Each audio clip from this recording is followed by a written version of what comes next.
दक्षिण भारत की नदियों की। तो हिमालयी नदी तंत्र की तुलना में प्रायद्वीपीय नदी तंत्र जो है वो बहुत अधिक पुराना है। तो ऐसा मत समझिएगा कि हिमालयी नदी तंत्र बहुत अधिक पुराना है। प्रायद्वीपीय नदी तंत्र जो है वो सबसे ज़्यादा पुराना है। ठीक है। दक्षिण भारत की नदियाँ जो है वो प्रायः वृक्षनुमा अपवाह तंत्र का निर्माण करती हैं। किस तरीके का अपवाह तंत्र का निर्माण करती हैं? वृक्षनुमा अपवाह तंत्र का निर्माण करती हैं दक्षिण भारत की नदियाँ। प्रायद्वीपीय नदियों के अपवाह तंत्र में हम देखिए कौन कौन सी नदियों को डिस्कस करेंगे। नर्मदा नदी, ताप्ती नदी, माही नदी, गोदावरी, कृष्णा, कावेरी और महानदी को अच्छे से हम डिस्कस करने वाले हैं। इसमें देखिए नर्मदा, ताप्ती और माही नदी जो है वो अरब सागर में गिरती है, पश्चिम की ओर बहते हुए अरब सागर में गिरती हैं। जबकि गोदावरी, कृष्णा, कावेरी और महानदी जो है ये बंगाल की खाड़ी में गिरती हैं। चलिए सबसे पहले हम अरब सागर में गिरने वाली नदियों की बात करते हैं, जिसमें सबसे पहले आती है नर्मदा नदी। वेरी वेरी इंपॉर्टेंट है। मध्य प्रदेश के अमरकंटक से इसकी उत्पत्ति होती है। पश्चिम की ओर बहते हुए 1312 किलोमीटर की दूरी तय करने के बाद में ये खंबात की खाड़ी में जाकर मिल जाती हैं। खंबात की खाड़ी मतलब अरब सागर में जाकर ये मिल जाती हैं। देखिए नर्मदा नदी के उत्तर में पड़ता है विंध्याचल पर्वत और दक्षिण में पड़ता है सतपुड़ा पर्वत। और इन दोनों पर्वतों के बीच में ब्रंश घाटी मतलब रिफ्ट वैली से होते हुए बहती है नर्मदा नदी। इस चीज को ध्यान रखिएगा। रिफ्ट वैली से होते हुए बहती है नर्मदा नदी। ओके। ब्रंश घाटी से होते हुए बहती है नर्मदा नदी। यह नदी मध्य प्रदेश की सबसे बड़ी नदी है। सबसे लंबी नदी कौन सी है? मध्य प्रदेश की नर्मदा नदी है। इसे मध्य प्रदेश की जीवन रेखा कहा जाता है। नर्मदा नदी की सहायक नदियों की बात करें तो उसमें आती है ओरसंग, तवा नदी जो कि बहुत ज़्यादा फेमस है, शेर नदी। ये सभी नर्मदा नदी की सहायक नदियां हैं। ध्यान रखिएगा अमरकंटक से दो नदियां निकलती हैं, एक नर्मदा नदी और एक सोन नदी। सोन नदी हमने पहले डिस्कस करा था जो कि गंगा नदी में जाकर मिल जाती है पटना के पास में। नर्मदा नदी निकलती हैं जो कि भ्रंश घाटी से बहते हुए खंबात की खाड़ी में जाकर मिल जाती हैं। ओके। इसके बाद देखिए हम बात करते हैं अब ताप्ती नदी की, जो कि मध्य प्रदेश के बैतूल जिले के निकट सतपुड़ा पहाड़ियों से निकलती हैं। और ये नदी मध्य प्रदेश, महाराष्ट्र, गुजरात से प्रवाहित होते हुए अरब सागर में जाकर मिल जाती हैं। फ्रेंड्स ध्यान रखिएगा ताप्ती नदी और नर्मदा नदी दोनों नदियां जो है वो भ्रंश घाटी से होते हुए बहती हैं। ठीक है। वेरी वेरी इंपॉर्टेंट पॉइंट है। ताप्ती नदी और नर्मदा नदी जो है ये भ्रंश घाटी से मतलब रिफ्ट वैली से होते हुए बहती हैं। इसके बाद देखिए माही नदी की बात करते हैं। इस नदी का उद्गम मध्य प्रदेश के धार जिले के समीप विंध्याचल पर्वत श्रेणी से होता है।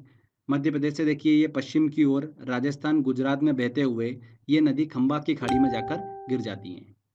माही नदी जो है वो भारत की एकमात्र ऐसी नदी है जो कर्क रेखा को दो बार काटती है। कौन सी नदी? माही नदी। ठीक है फ्रेंड्स। तो ये हमने अच्छे से डिस्कस करा। नर्मदा नदी, ताप्ती नदी और माही नदी जो है वो पश्चिम की ओर बहते हुए खंबात की खाड़ी मतलब अरब सागर में जाकर मिल जाती हैं। इसमें ध्यान रखिएगा ताप्ती नदी और नर्मदा नदी जो है वो रिफ्ट वैली मतलब भ्रंश घाटी से होते हुए बहती हैं। और स्टार्टिंग में हमने डिस्कस करा था कि ताप्ती नदी और नर्मदा नदी जो है वो एस्चुरी का निर्माण करती हैं। जब ये समुद्र से मिलती है वहां पर एस्चुरी का निर्माण करती हैं। कौन सी नदी? ताप्ती नदी और नर्मदा नदी। साथ ही ध्यान रखिएगा गोवा में बहने वाली मंडोवी नदी जिसे मांडवी नदी कहते हैं वो भी एस्चुरी का निर्माण करती हैं। Okay. Very very important point है ये, इस चीज को ध्यान रखिएगा। नर्मदा नदी, ताप्ती नदी एस्चुरी का निर्माण करती हैं। आगे अब देखिए पूर्व की ओर बहने वाली नदियों की बात करते हैं।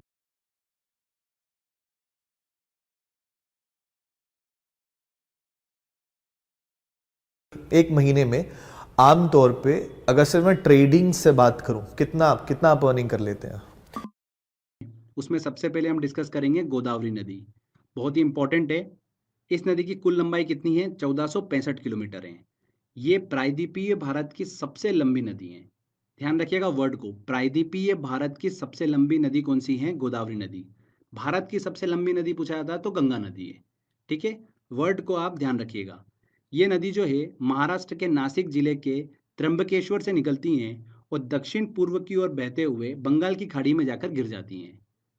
ध्यान रखिएगा गोदावरी नदी की सहायक नदियों की बात करें क्योंकि गोदावरी नदी का भी अपना एक अपवाह तंत्र है।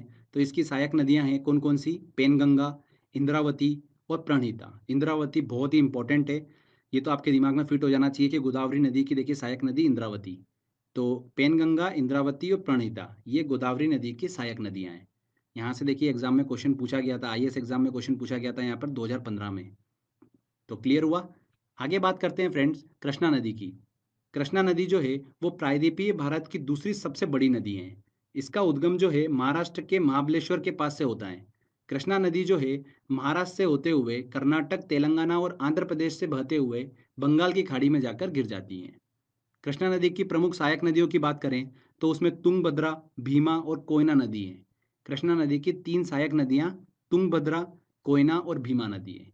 ध्यान रखिएगा, कृष्णा नदी जल विवाद जो है वो कृष्णा नदी के जल बंटवारे से संबंधित है, जो कि आंध्र प्रदेश, कर्नाटक और महाराष्ट्र के बीच 1957 से चल रहा है। ठीक है, कृष्णा नदी जल विवाद जो है वो आंध्र प्रदेश, कर्नाटक और महाराष्ट्र से संबंधित है। इसके बाद देखिए अगली नदी की बात करते हैं हम, वो है महानदी। महानदी की देखिए लंबाई कितनी है, 851 किलोमीटर है। महानदी छत्तीसगढ़, उड़ीसा की प्रमुख नदी है।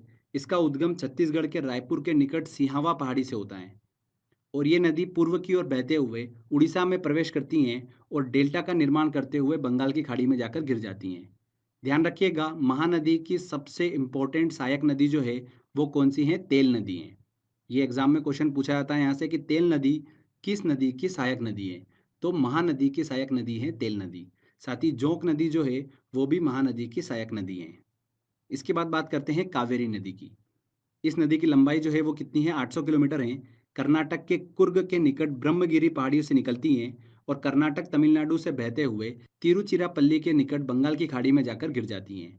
ध्यान रखिएगा, इसे दक्षिण भारत की गंगा के नाम से भी जाना जाता है। किसे, कावेरी नदी को। दक्षिण भारत की गंगा के नाम से किसे जाना जाता है, कावेरी नदी को जाना जाता है। ये देखिए हमने यहाँ पर प्रायद्वीपीय भारत की नदियों को अच्छे से डिस्कस करा। इसमें ध्यान रखिएगा फ्रेंड्स, गंगा नदी, कृष्णा नदी, कावेरी नदी, महानदी जो है ये डेल्टा का निर्माण करती है। ठीक है, एस्चुरी का निर्माण नहीं करती हैं। कृष्णा नदी, महानदी, कावेरी नदी, गोदावरी नदी ये डेल्टा का निर्माण करती हैं। ठीक है, जिसमें कृष्णा नदी, गोदावरी नदी जो है वो भारत का दूसरा सबसे बड़ा डेल्टा जो है वो बनाती हैं। पहला कौन बनाती है, गंगा ब्रह्मपुत्र नदी भारत का सबसे बड़ा डेल्टा बनाती हैं। दूसरा कृष्णा और गोदावरी नदी बनाती हैं। इंपॉर्टेंट है ये चीज़ भी। इसके बाद देखिए कुछ और इंपॉर्टेंट नदियों को भी हम डिस्कस कर लेते हैं जहाँ से एग्जाम में क्वेश्चन बन जाता है। स्वर्ण रेखा नदी झारखंड में बहने वाली एक पहाड़ी नदी है। ये नदी रांची के निकट छोटा नागपुर के पठार से निकलती है। झारखंड से निकलकर पश्चिम बंगाल, उड़ीसा से होते हुए बंगाल की खाड़ी में जाकर गिर जाती हैं। प्रसिद्ध शहर जमशेदपुर जो है, टाटानगर, वो इसी नदी के तट पर स्थित हैं। किस नदी के, स्वर्ण रेखा नदी के तट पर ही स्थित हैं। इसके बाद देखिए लूनी नदी की बात करते हैं, इंपॉर्टेंट है। इसका उद्गम अजमेर के निकट अरावली पहाड़ियों के नाग पहाड़ से होता है। राजस्थान से बहते हुए गुजरात में इंटर करती हैं और गुजरात के कच्छ के रण में ये नदी जो है विलुप्त हो जाती है। ये भी एग्जाम में क्वेश्चन पूछा जाता है कि कच्छ के रण में कौन सी नदी विलुप्त हो जाती है, तो लूनी नदी विलुप्त हो जाती है। लूनी नदी को ही सॉल्ट रिवर के नाम से भी जाना जाता है। सॉल्ट रिवर किसे कहा जाता है, लूनी नदी को कहा जाता है। इसके बाद काली नदी को डिस्कस करते हैं। इस नदी को शारदा और काली गंगा के नाम से भी जाना जाता है। ये नदी हिमालय स्थित कालापानी नामक स्थान से निकलती हैं, उत्तराखंड में बहते हुए उत्तर प्रदेश में प्रवेश करती हैं और बहते हुए घाघरा नदी, जिसे सरयू नदी कहते हैं, उसके साथ में जाकर जॉइंट हो जाती हैं, काली नदी। साथ ही ध्यान रखिएगा, वेरी वेरी इंपॉर्टेंट, ये नदी जो है भारत के पूर्व की ओर भारत नेपाल की अंतर्राष्ट्रीय सीमा बनाती है। कौन सी नदी, काली नदी। भारत और नेपाल के बीच में अंतर्राष्ट्रीय सीमा कौन सी नदी बनाती है, काली नदी बनाती है। इसके बाद देखिए पेन्नार नदी को हम डिस्कस कर लेते हैं। पेन्नार नदी जो है वो किसी की सहायक नदी नहीं है, तो इसको लेकर कंफ्यूज मत होइएगा कि कृष्णा नदी या कावेरी नदी की सहायक नदी है, ऐसा नहीं है। पेन्नार नदी जो है भारत की एक प्रमुख नदी है और ये कर्नाटक के नंददुर्ग पहाड़ी से निकलती है। पूरब की ओर 970 किलोमीटर बहकर बंगाल की खाड़ी में जाकर गिर जाती हैं। ठीक है, तो कर्नाटक की प्रमुख नदी है पेन्नार नदी। तो फ्रेंड्स यहाँ पर देखिए हमने हिमालयी नदी तंत्र, प्रायद्वीपीय नदी तंत्र को अच्छे से डिस्कस करा और अलग से कुछ इंपॉर्टेंट नदियों से रिलेटेड पॉइंट्स भी डिस्कस कर लिए। तो यहाँ पर देखिए हमारा ये थ्योरी सेक्शन कंप्लीट होता है। आई होप आपने ध्यान से सुना होगा। लेक्चर कंप्लीट करने के बाद में देखिए अब यहाँ पर सेकंड इंपॉर्टेंट चीज़ ये निकल कर आती है कि जो भी हमने स्टडी करी है इनसे रिलेटेड एग्जाम में किस तरीके से क्वेश्चन पूछे जाते हैं, वो क्वेश्चंस आप इतनी आसानी से सॉल्व कर पाएंगे। इसलिए इसका सेकंड लेक्चर देखना बहुत ही ज़रूरी है, जिससे कि आपका कॉन्फिडेंस जो है वो बढ़ेगा। आप अगर देखिए क्वेश्चन देख के सारे आंसर निकाल लोगे तो आपका कॉन्फिडेंस बढ़ेगा और आपको पता चलेगा कि किस तरीके से एग्जाम में क्वेश्चन पूछे जाते हैं। ठीक है, तो इसका सेकंड लेक्चर जो है जिसमें सारे इंपॉर्टेंट क्वेश्चंस को मैंने सॉल्व करा है, वो लेक्चर जरूर देखिएगा और अपना कॉन्फिडेंस जो है वो बढ़ाइएगा, क्योंकि यहाँ से 1 या 2 नंबर जो है वो ज़रूर एग्जाम में पूछे जाते हैं। तो फ्रेंड्स आज के वीडियो में बस इतना ही था। आई होप आपको ये वीडियो काफ़ी पसंद आया होगा। अगर अच्छा लगा है तो प्लीज़ वीडियो को लाइक करिएगा, शेयर करिएगा और कमेंट करके ज़रूर बताइएगा कि वीडियो कैसे